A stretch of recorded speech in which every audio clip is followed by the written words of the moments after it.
सबसे पहले आप सभी को विजयदशमी, दशहरा और दीपावली जैसे सत्य और धर्म के विजय के प्रतीक हमारे भारतीय उत्सव की हार्दिक मंगल शुभकामनाएं। प्रत्येक वर्ष भगवान राम के द्वारा रावण वध और लंका विजय के 21 दिनों के उपरांत दिवाली बड़े ही हर्षोल्लास और खुशी के साथ भारत के हर कोने कोने में मनाया जाता है। इसके पीछे ऐसी मान्यता है कि रावण का वध करने के पश्चात भगवान राम 21 दिनों के पश्चात लंका से अयोध्या वापस लौटे थे। हम सभी यह जानते हैं कि दशहरे और दिवाली के बीच 21 दिनों का अंतर होता है। रामायण के अनुसार प्रभु श्री राम को अपनी पूरी सेना को श्रीलंका से अयोध्या तक पैदल चलकर आने में 21 दिन अर्थात 504 घंटे का समय लगा था।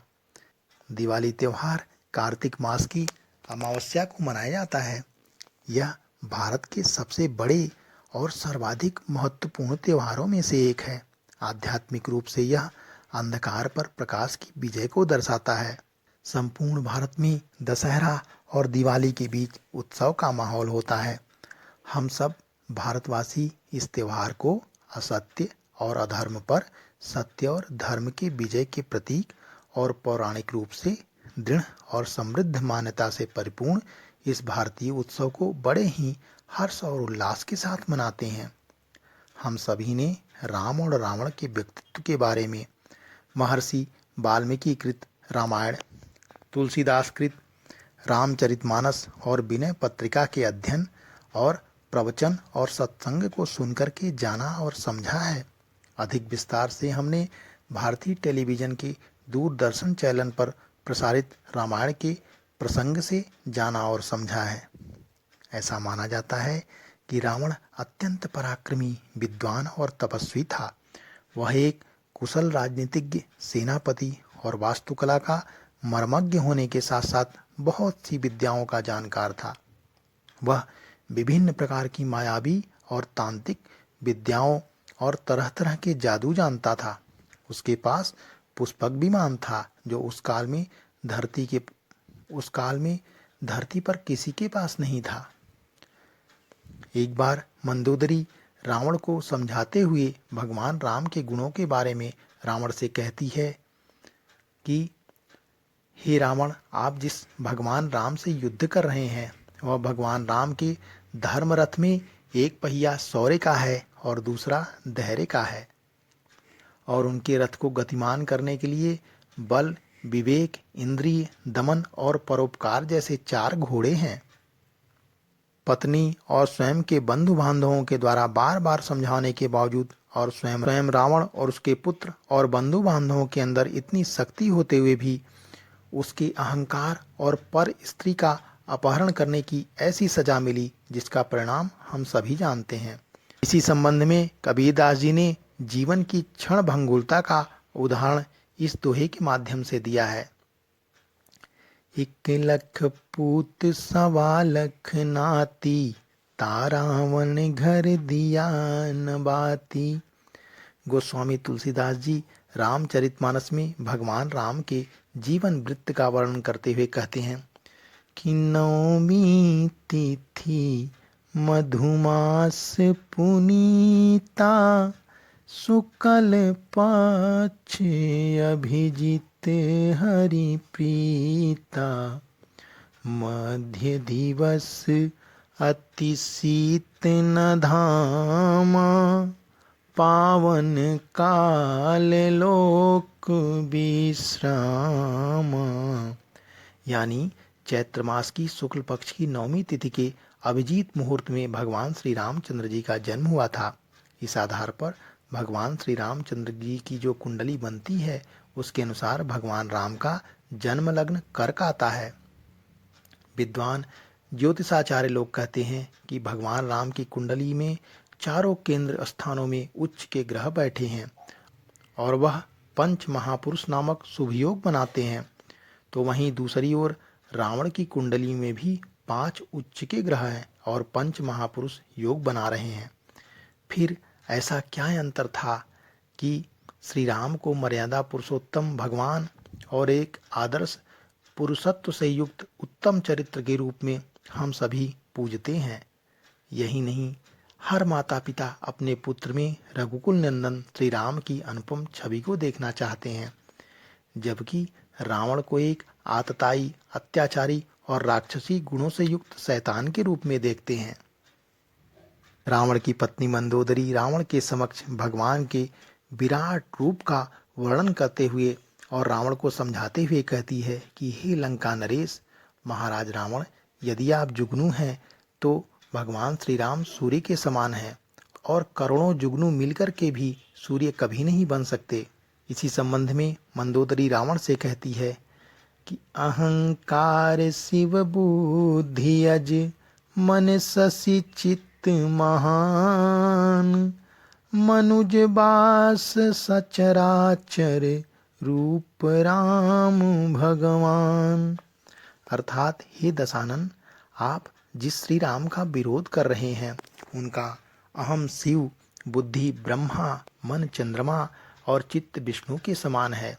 समस्त चर और अचर ब्रह्म रूप से युक्त भगवान ने मनुष्य के रूप में अवतार लिया है। यह सुनकर के रावण मंदोदरी की बातों पर हंसता है और कहता है कि मंदोदरी, तुम्हारी बुद्धि मोहग्रस्त हो गई है। जी हाँ, मोह की यही प्रबलता होती है कि सब जानते हुए भी वह अनजाने जैसा व्यवहार करता है। यह शाश्वत सत्य है कि संसार में ऐसे अनगिनत जुगनू जो जीवन पर्यंत अधर्म और असत्य के अनुगामी बने रहते हैं और स्वयं को सूर्य समझते हैं और अंततः मृत्यु से पहले और उसके बाद भी अपयश पाते हुए पतंगों की भांति अपना जीवन लीला समाप्त करके धरती से चले जाते हैं। एक बार जब विभीषण ने भगवान के प्रति अत्यधिक प्रेम के कारण पूछा कि प्रभु, आप लंकाधिपति रावण पर विजय कैसे प्राप्त करेंगे? आपके पास धनुष बाण के अतिरिक्त युद्ध में जीतने का कोई साधन ही नहीं है। तब मर्यादा पुरुषोत्तम श्री राम विभीषण से बड़े ही सहजता से उत्तर देते हुए ऐसे वचन बोलते हैं जो हम सभी के लिए विचारणीय और सर्वदा अनुकरणीय है। श्री रामचंद्र जी कहते हैं कि सौरज धीरज तेहि रथ चाका, सत्यशील दृढ़ ध्वजा पताका, बल विवेक दम परहित घोरे, क्षमा कृपा समता रजु जोरे, ईस भजन सारथी सुजाना, विरति चरम संतोष कृपाना। अर्थात धर्म के रथ में एक पहिया शौर्य का है और दूसरा धैर्य का है। सत्य की ध्वजा के साथ उस रथ में दूसरे के भावों की रक्षा करने वाले शील गुण की पताका है जो सत्य की ध्वजा से ऊपर होती है, क्योंकि सत्य में व्यक्ति को अपने धर्म की रक्षा करे, परंतु शील में दूसरे के भाव और लक्ष्य को पूर्ण करने की प्रमुखता होती है। इस रथ को गतिमान करने के लिए बल, विवेक, इंद्रिय दमन और परोपकार के 4 घोड़े होने चाहिए और उन घोड़ों को नियंत्रित करने के लिए क्षमा, कृपा और समता रूपी रस्सी का लगाम होना चाहिए। अर्थात क्षमा, कृपा और समता सबके लिए समान होना चाहिए। ऐसा नहीं कि जो हमारा है उसके दोष भी गुण लगें और दूसरे के गुण भी दोष लगें। और विजय प्राप्ति के लिए ईश्वर स्वयं उस रथ का चालक होता है। हमारे गुणों का संचालन यदि कर्ण के सारथी शल्य की तरह होगा, हमारे गुणों का संचालन यदि कर्ण के सारथी महाराज शल्य की तरह होगा तो हमारे धर्म रथ का पहिया धरती में धंस जाएगा। और जिस अर्जुन के रथ का संचालन स्वयं योगेश्वर भगवान श्री कृष्ण कर रहे हैं और जिनके रथ की ध्वजा पर स्वयं श्री हनुमान जी विराजमान है, उन्हीं की विजय होगी। भगवान श्री राम ने विभीषण को धर्म रथ का उपदेश देते हुए कहा कि विभीषण, जीवन के इस महासंग्राम में विजय प्राप्ति के लिए जिन संसाधनों की आवश्यकता होती है उसमें पहले एक रथ चाहिए। उस धर्म रथ में शौर्य और धैर्य के 2 पहिए होने चाहिए। अधिकांश लोगों के जीवन में या तो शौर्य होता है जो पराक्रम के बल पर बहुत कुछ कर दिखाते हैं, या फिर धैर्य होता है जो जीवन पर्यंत धैर्यपूर्वक विचार करते ही रहते हैं और किसी विचार को क्रियात्मक रूप नहीं दे पाते हैं। भगवान श्री राम ने जिस धर्म के रथ पर बैठ करके रावण पर विजय प्राप्त की थी, वह रथ बाहर दिखाई नहीं देता है, परंतु संसार में वास्तविक विजय उसी की होती है जिसके जीवन में यह धर्म रथ होता है। भगवान श्री राम जीवन पर्यंत प्रत्येक अवस्था में संपूर्ण गुणों से युक्त वह पूर्ण धर्म रथ हैं, जिनके कारण श्री राम की विजय हुई और रावण की पराजय होती है। भौतिक दृष्टि से देखें तो रावण के पास युद्ध के जितने सुसज्जित और सुव्यवस्थित साधन थे, वह श्री राम के पास नहीं थे। पर रावण यह नहीं जानता था कि गुण दिखाई देना महत्वपूर्ण नहीं होता है, अपितु गुणों को जीवन में ठीक जगह पर उपयोग करना आवश्यक होता है।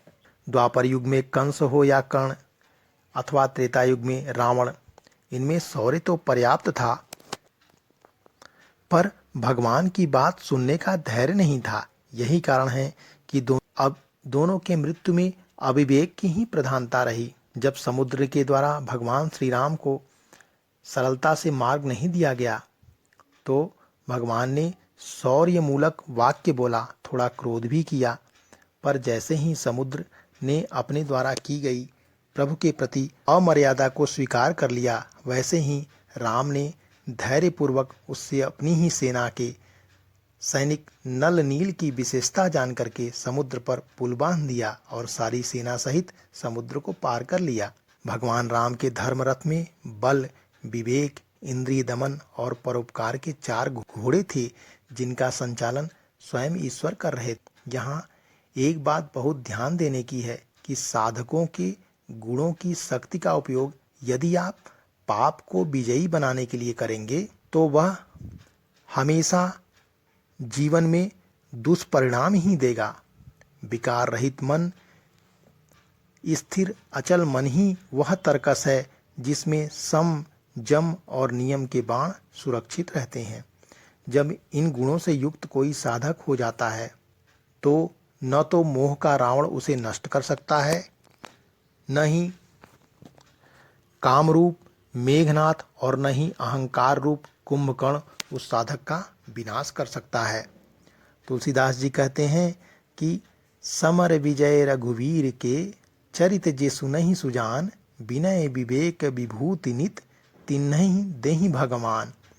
भगवान राम ने युद्ध में जो दिव्य चरित्र दिए हैं, तुलसीदास जी कहते हैं कि उन्हें सुनकर के साधकों के जीवन में ऐसा विवेक आ जाएगा जिसमें विजय प्राप्ति के पश्चात अभिमान नहीं आएगा।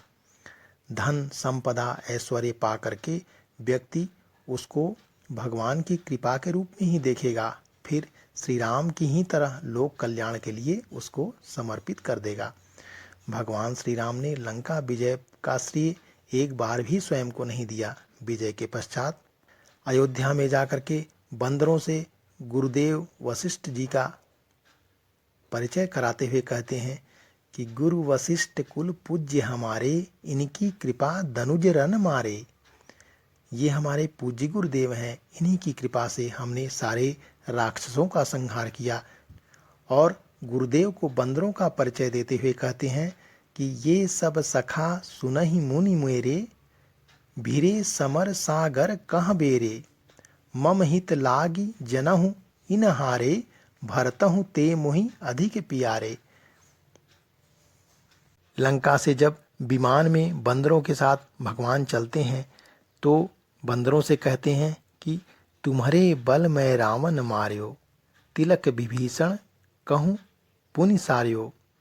भगवान की जीत के पश्चात प्रेमातुर होकर के देवराज इंद्र के साथ जब राजा दशरथ लंका के रण क्षेत्र में भगवान को अपना पुत्र मान करके बधाई देने के लिए आते हैं, तो श्री रामचंद्र जी ने पहले तो पिता के रूप में उनके भाव की रक्षा करके उनको प्रणाम करते हुए कहा कि पिताजी, आपके पुण्य के प्रभाव से ही मैंने रावण पर विजय प्राप्त की है। ताते सकल तब पुण्य प्रभाव, जीत्यो अजय निशाचर राऊ।